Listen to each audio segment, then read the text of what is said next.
श्लोक 76. श्रीराम.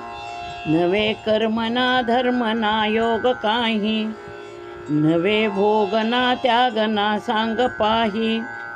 म्हणे दास विश्वास नामी धरावा, प्रभाते मनी राम चिंतित जावा.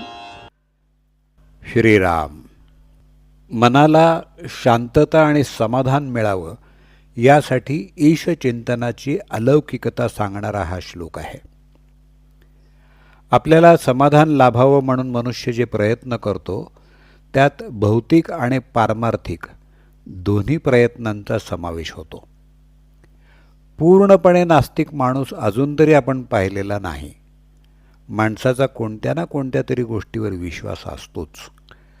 पूर्वीच्या काळी कर्ममार्गाचं पालन करणारा, धार्मिक विधी आचरणात आणणारा आणि योगाचा अभ्यास करणारा माणूस उत्तम जीवन जगतो असं मानलं जाई. पण समर्थ सांगतात, कर्म, धर्म आणि योग यामुळं पाहिजे तसं समाधान प्राप्त होणार नाही.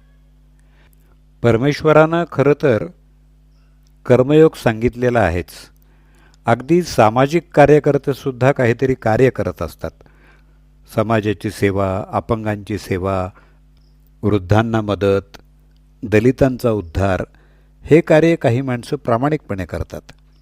ही कर्म करणारा माणूस धार्मिक म्हणावा लागेल. आपल्या संतांनीही म्हटलेलं आहे, जे का रंजले गांजले त्यासी म्हणे जो आपुले, तोची साधू ओळखावा देव तेथेची जाणावा. पण हे सत्कर्म करताना कुणी एखादा त्यात विघ्न आणेल का, किंवा एखादा जरी सहकारी स्वार्थीपणानं काम करत असेल का, याची चिंता सत्कर्म करणाऱ्याला पोखरत राहते आणि त्याचं समाधान भंग पावतं. धार्मिक कार्य करणारे कितीतरी लोक मायेत गुंतलेले असतात. त्यांच्यात परस्परात हेवेदावे, स्पर्धा चालू असतात. शिवाय कधीकधी माणूस स्वतःची आर्थिक आणि शारीरिक कुवत न ओळखता धार्मिक कृत्य करायला जातो. त्यात खऱ्या तळमळीपेक्षा दांभिकता जास्त असते. मग अहंकार बळावतो. तसंच मी इतरांपेक्षा किती जास्त धार्मिक आहे हे दाखवण्यासाठी जणू काही स्पर्धाच चालू होते. याशिवाय माझं धार्मिक ज्ञान कुठं उघडं तर पडणार नाही ना, याची काळजीही सतावत राहते. ते वेगळंच. मनःशांतीसाठी योग करणारे कितीतरी लोक आपण पाहतो. पण बरेच असे योगीसुद्धा अस्वस्थ असलेले आपण पाहतो. कधीकधी तर आपण असं पाहतो की साध्या साध्या गोष्टींनी संतप्त होतात ते. अशा साध्या गोष्टींनी आपण रागावतो तर तो योग काय कामाचा. पुढं ते म्हणतात, हे काहीच नको म्हणून कोणी देहात्मवादी बनून इंद्रिय सुखांच्या मागं लागतो. इंद्रियांच्या क्षमतेमुळं सुख भोगण्यात मर्यादा येते. पैशानं सगळी सुखं विकत घेता येतात असं माणसाला वाटतं. पण सतत इतरांशी तुलना करत राहिल्यामुळं साधनांची अपूर्णता जाणवते, त्याची हाव वाढते. त्यामुळं उत्कृष्ट सुख तर मिळतच नाही, पण इतरांच्या दृष्टीनं ऐश्वर्यात असणारा माणूसही स्वतःच्या मनामध्ये मात्र असमाधानी असतो.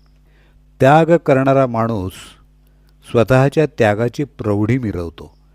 त्या त्यागाचं एक प्रकारचं व्यसन त्याला जडतं आणि मग अहंकाराची नशा चढते. धार्मिक कार्यासाठी मी इतका त्याग केला, पण म्हणावं तसं मला कोणी मान देत नाही, हे असमाधान उगम पावतं. खरं म्हणजे या त्यागात स्वचा त्याग अपेक्षित आहे. त्याग ना सांग पाही असं समर्थ म्हणतायत. म्हणजे हा त्याग सर्वांगानं झाला तर समाधान मिळेल. खरं तर आपण केलेलं दान या हाताचं त्या हाताला कळू नये असं म्हणतात. पण माणसाला मी इतकं दान केलं, इतकं शरीर झिजवलं याचा गर्व होतो आणि या गर्वातच रमून तो त्याची मनःशांती हरवून बसतो. जेव्हा अर्जुनानं जयद्रथाचा वध केला तेव्हा धर्मराज पळत पळत अर्जुनाचं कौतुक करायला निघाले. त्यावेळी श्रीकृष्ण त्यांना रस्त्यात भेटले.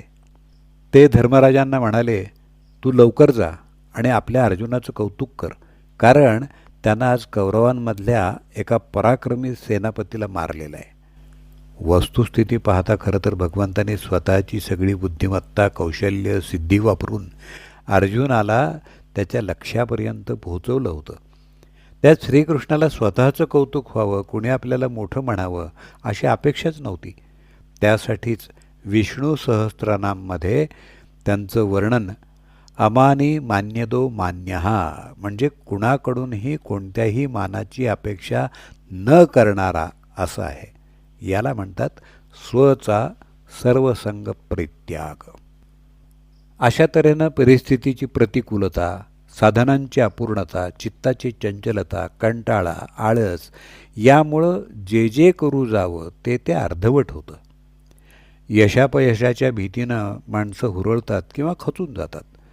मग सामाजिक कार्य, यज्ञ, याग, धर्म, योगांचा अभ्यास, व्रत, तीर्थयात्रा या कशामुळंही माणसाला मनःशांती, समाधान लाभत नाही. म्हणून समर्थ म्हणतात, आपल्या आवडीप्रमाणे आणि परिस्थितीप्रमाणे आत्ताच सांगितलेल्यापैकी जे करावंसं वाटेल ते निश्चित करावं, पण त्याची पूर्तता ईश्वर स्मरणानं करावी असं वेदांनी सांगितलेलं आहे. नामस्मरणानं सगळ्या कर्मांची, कर्तव्यांची उणीव दूर होऊन ती सांग सर्वांगानं परिपूर्ण अशी होतात. नामस्मरणामध्ये मन एकाग्र होईलच असं नाही, तरीही सकाळी उठल्याबरोबर नित्यनेमानं भगवंताचं नाम घ्यावं. रिकामा वेळ ईश्वर चिंतनात घालवावा. झोपण्यापूर्वी ईशस्तवन करावं. यामुळं आपलं जीवन पालटतं आहे, मनाची प्रसन्नता वाढते आहे, हा अनुभव आपल्याला नक्की येईल. बी पेरून विसरावं आणि यथावकाश त्याची फळं चाखावीत तसं नाम घ्यावं. केव्हा ना केव्हा त्यापासून फायदा हा नक्की होईल हा विश्वास ठेवावा. धीर धरावा. सातत्य सोडू नये. चढत्या आणि वाढत्या क्रमानं नामस्मरणाची तीव्रता वाढवावी. मनात ईश्वराचं रूप साठवावं. यात माणसाचं कल्याण झाल्याशिवाय राहणार नाही असं आश्वासन समर्थ आपल्याला इथं देत आहेत. जय जय रघुवीर समर्थ. नवे कर्मना धर्मना योग काही, नवे भोग त्या त्यागना सांग पाही. म्हणे दास विश्वास नामी धरावा, प्रभाते मनी राम चिंतित जावा. श्रीराम.